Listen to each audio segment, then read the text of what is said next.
Hey folks, welcome back. I've been working on the Cavendish experiments more. I've been testing out the different wires and lines that we looked at last time, looking for a low torsion constant on those.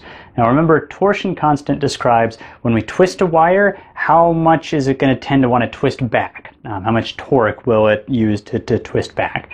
We want a low value for that because the torque we're going to get from gravity on this is going to be really low as well. So the lower the value for that torsion constant is, the more that bar will swing when we apply those masses, when we put those masses in place for the Cavendish experiment. Now we're testing torsion constant here by looking at the period of oscillation for a torsional pendulum. The period is going to be longer, takes more time to swing back and forth when the torsion constant is low. So we're looking for a slow swing on these. We got some good results, so let me show you what we got. So we're starting with the wire that had the black plastic coating on it. This ended up being the material that I played around with. I had a lot of it. It was easy to work with, so I tried a couple of different tests with this.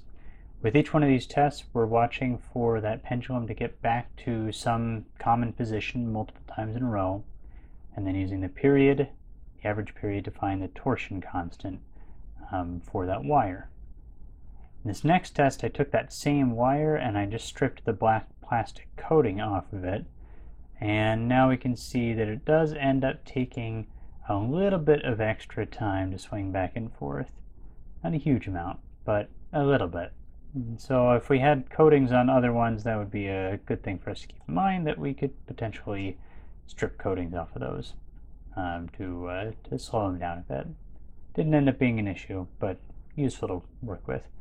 The next one we're going to see was addressing the question of, does the length of the wire make a difference? And everything I had been reading about this said that length was not in that list of factors that makes a difference for a torsional pendulum, or for torsion constant.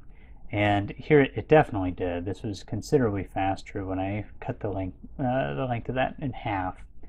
So I'm wondering if the torsion constant is typically given per unit of length. Really here, the short wire, there's just not as many atoms involved in that twisting motion, so each one has to twist more. On this one, I started off with a screw up and turned off the lights.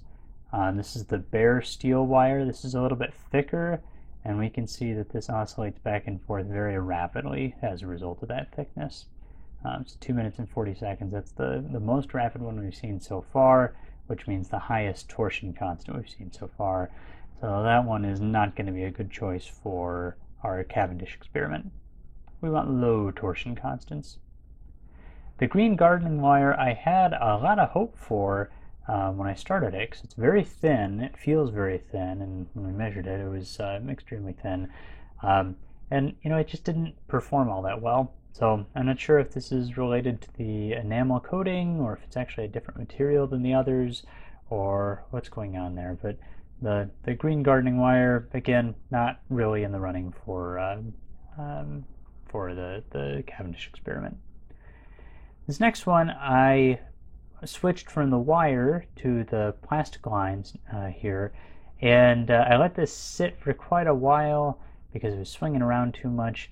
And while it was sitting, the line stretched a bit, or a knot slipped a little bit, and so it ended up just kind of brushing against the ground a little bit, and I couldn't tell that until I was here reviewing the footage of the time lapse. So I'll have to go back and retest that one.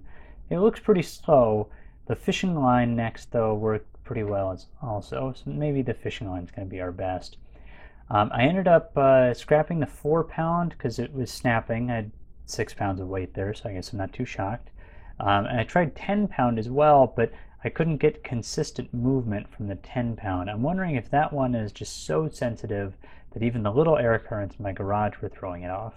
Once I have the enclosure built for this thing, I'm going to test the 10-pound line again. But as of right now, the 20-pound fishing line is our best bet for the Cavendish experiment. Here we see a little summary of all the different torsion constants on the far right side in Newton meters per radian. So we want the lowest value, which is the 0.000114. Well, this was just a little too good not to share. putting together the time-lapse from all these photos I've been taking. And if you look here, you're seeing just the very left edge of the frame because of how zoomed in I am. And you're catching just that tip of the torsional pendulum.